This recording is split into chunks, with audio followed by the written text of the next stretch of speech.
ಎಲ್ರಿಗೂ ನಮಸ್ಕಾರ ಪ್ರಿಯ ವೀಕ್ಷಕರೇ, ನಾನು ನಿಮ್ಮ ಕೃಪಾ. ಇವತ್ತೊಂದು ಸರಳವಾಗಿರುವಂಥ ಪರಿಹಾರ ಹೇಳ್ತಾ ಇದ್ದೀನಿ. ಏನು ಅಂತಂದರೆ, ಎಷ್ಟೋ ಜನಕ್ಕೆ ಒಂದು ಡೌಟ್ ಇರ್ತದೆ.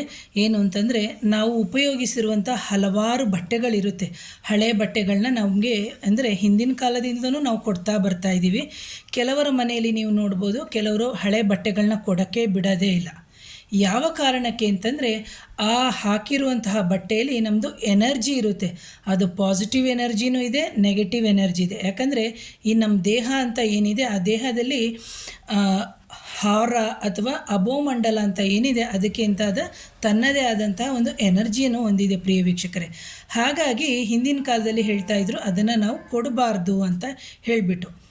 ಒಂದನೇದಾಗಿ. ಎರಡನೇದಾಗಿ, ಕೆಲವರ ಮೈ ಮೇಲೆ ನೆಗೆಟಿವ್ ಎನರ್ಜಿ ಇರುತ್ತೆ, ಕೆಲವರ ಮೈ ಮೇಲೆ ಪಾಸಿಟಿವ್ ಎನರ್ಜಿ ಇದೆ. ಪಾಸಿಟಿವ್ ಎನರ್ಜಿದೆ ಕಾನ್ಸೆಪ್ಟೇ ಬೇರೆ ಬರುತ್ತೆ, ಸೊ ನೆಗೆಟಿವ್ ಎನರ್ಜಿದೆ ಕಾನ್ಸೆಪ್ಟೇ ಬೇರೆ ಬರುತ್ತೆ. ಈಗ ಯಾರ್ದೋ ಮೈಯಲ್ಲಿ ಭೂತನೋ ಅಥವಾ ಪ್ರೇತನೋ ಅಥವಾ ಪಿಶಾಚಿನೋ ಅಥವಾ ಜಿನ್ನೋ ಅಥವಾ ಜಿನ್ನಾತೋ ಬ್ರಹ್ಮ ರಾಕ್ಷಸನೋ ಈ ಥರ ಎಲ್ಲ ಕೆಲವು ಎನರ್ಜೀಸು ಇರುತ್ತೆ. ಅದು ಗೊತ್ತಾಗಲ್ಲ. ಯಾಕೆ ಅಂತಂದರೆ, ಇದೆಲ್ಲವೂ ಬಂದು ನಮ್ಮ ನೋಡೋಕ್ಕೆ ನಾವು ಭೌತಿಕ ಶರೀರವಾಗಿದ್ರೂ ನಮ್ಮ ಚಕ್ರಾಸಲ್ಲಿ ಅಲೈನ್ಮೆಂಟ್ ಆಗಿರುತ್ತೆ. ಹಾಗಾಗಿ ಆ ಚಕ್ರಗಳಿಂದ ಹೊರಡುವಂತಹ ಒಂದು ಏನು ಸೂಕ್ಷ್ಮ ರೂಪದಲ್ಲಿ ನಮ್ಮದು ಎನರ್ಜಿ ರಿಲೀಸ್ ಆಗ್ತಾ ಹೋಗುತ್ತೆ. ಸೊ ಇದು ಬಂದು ಆಧ್ಯಾತ್ಮದ ಒಂದು ಏನು ಹೇಳ್ತೀವಿ ಅಂತಂದರೆ, ಸ್ಪಿರಿಚುವಲ್ ಸೈನ್ಸು ಒಂದು. ಎರಡನೇದಾಗಿ ಸ್ಪಿರಿಚುವಲ್ ಅನಾಟಮಿ ಅಂತಲೇ ಹೇಳ್ತೀವಿ. ಇದರಲ್ಲಿ ನಾವೇನು ಹೇಳ್ತೀವಿ ಅಂತಂದರೆ, ಯಾವುದೇ ಕಾರಣಕ್ಕೂ ನಮಗೆ ಅಕಸ್ಮಾತ್ ನಾವು ಬಟ್ಟೆಗಳನ್ನ ಕೊಡಲೇಬೇಕು ಅಂತಹ ಸಂದರ್ಭದಲ್ಲಿ ನೀವೇನು ಮಾಡಬೇಕು ಅಂತಂದರೆ, ನಾವು ನಮ್ಮ ಮನೆಯಲ್ಲಿ ಉಪಯೋಗಿಸುವಂತಹ ಕಲ್ಲುಪ್ಪು ಅಂತ ಏನಿದೆ, ಆ ಕಲ್ಲುಪ್ಪನ್ನು ನೀವೇನು ಮಾಡಬೇಕು ಅಂತಂದರೆ, ಅಕಸ್ಮಾತ್ ಈ ಸ್ಯಾರಿ ಹುಟ್ಟಿದ್ದೀನಿ, ಈಗ ನನಗೆ ಬೇಡ ಈ ಸೀರೆ, ನಾನು ಇದನ್ನು ಕೊಡಬೇಕು ಅಂತಂತಹ ಸಂದರ್ಭದಲ್ಲಿ ನಾವೇನು ಮಾಡಬೇಕು ಅಂತಂದರೆ, ಅದಕ್ಕೆ ಒಂದಷ್ಟು ಕಲ್ಲುಪ್ಪನ್ನು ಹಾಕಬೇಕು. ಹಾಕಿಬಿಟ್ಟು ಹಿಂದಿನ ದಿನ ರಾತ್ರಿಯೇ ನೆನೆಸಿಟ್ಬಿಡ್ಬೇಕು. ಕಾಟನ್ ಬಟ್ಟೆ ಆದರೆ ಕಾಟನ್ ಬಟ್ಟೆ ಆ ಥರ ಎಲ್ಲ ನೆನೆಸಿಟ್ಬಿಡಿ. ಇಲ್ಲದೇ ಇದ್ದರೆ, ನಮಗೆ ಉಪ್ಪು ಹಾಕಲ್ಲ ಅಂತ ಹೇಳಿದ್ರೆ, ನೀವು ಹಸುವಿನ ಗಂಜಲ ಅಂತ ಏನಿದೆ, ಆ ಹಸುವಿನ ಗಂಜಲದನ್ನು ಪ್ರೋಕ್ಷಣೆ ಆದರೂ ಮಾಡಬೇಕು. ಇಲ್ಲದಿದ್ದರೆ ಏನು ಅಥವಾ ಬಕೆಟು ಅಥವಾ ಟಬ್ ಒಳಗಡೆ ನಾವು ಅದನ್ನು ಹಾಕಿಟ್ಟು ಆ ನಂತರದಲ್ಲಿ ಹಿಂಡಿ ಒಣಗಿಸಿ ಕೊಡೋದ್ರಿಂದ ನಮ್ಮ ಬಟ್ಟೆಯಲ್ಲಿ ಇರುವಂತಹ ಒಂದು ಏನು ಹಾರ ಅಥವಾ ಎನರ್ಜೀಸ್ ಏನಿರುತ್ತೆ, ಅದು ಅವರಿಗೆ ತೊಂದರೆ ಮಾಡೋದನ್ನು ಒಂದು ತಡೆ ಮಾಡುತ್ತೆ ಅಂತ. ಹಾಗಾಗಿ ಯಾರಾದರೂ ನಮ್ಮ ಹಳೆ ಬಟ್ಟೆ ಅಂದರೆ ನಮ್ಮ ಬಟ್ಟೆಯನ್ನು ನಾವು ಕೊಡಬೇಕು ಅನ್ನೋದು ಕೆಲವರಲ್ಲಿ ಇರುತ್ತೆ. ಯಾರೋ ನಾನು ಕೇಳಿದರು, ಮೇಡಮ್ ನಮ್ಮ ಬಟ್ಟೆಗಳು ತುಂಬ ಇದೆ, ನಾವು ಕೊಡಬೇಕಾದ್ರೆ ಏನು ಮಾಡಬೇಕು?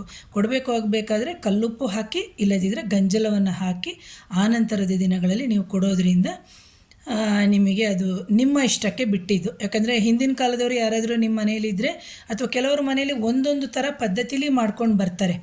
ಈಗ ನೀವು ನೋಡ್ಬೋದು, ಸತ್ತವ್ರದ್ದು ಯಾವುದೇ ರೀತಿಯಾದಂತಹ ವಸ್ತುಗಳನ್ನು ನಾವು ಅಥವಾ ಅವ್ರು ಕೊಟ್ಟಿರುವಂಥ ಬಟ್ಟೆಗಳನ್ನ ಹಾಕ್ಕೊಳ್ಳಲ್ಲ. ಯಾಕೆ ಅಂತಂದರೆ, ಅವ್ರದ್ದು ಮೆಮೊರೀಸ್ ಏನಿದೆ, ಅದೇ ಥರ ಮೆಮೊರೀಸ್ ಜೊತೆಗೆ ಆ ಸೂಕ್ಷ್ಮ ಶರೀರದಲ್ಲಿರುವಂತಹ ಒಂದು ಎನರ್ಜಿ ಇರುತ್ತೆ. ಹಾಗಾಗಿ ಪ್ರಿಯ ವೀಕ್ಷಕರೇ, ಯಾರಾದರೂ ಕೊಡಬೇಕು ಅಂತಿದ್ದರೆ ಕಲ್ಲುಪ್ಪು. ಈಗ ನೋಡಿ, ಎಷ್ಟೋ ಜನ ಏನು ಮಾಡ್ತಾರೆ, ನಾವು ಬಡ ಮಕ್ಕಳಿಗೆ ಕೊಡಬೇಕು ಅಂತ ಹೇಳಿ ತೊಗೊಂಡು ಹೋಗ್ತಾರೆ, ಅಥವಾ ಯಾರೋ ತುಂಬ ಬಡವ್ರಿಗೆ ಅನಾಥಾಶ್ರಮಕ್ಕೆ ನಾವು ಕೊಡಬೇಕು ಅಂತ ನಮಗೆ ಕೇಳ್ತಾರೆ, ಬಟ್ಟೆಗಳು ಕೊಡಿ ಅದು ಇದು ಅಂತ.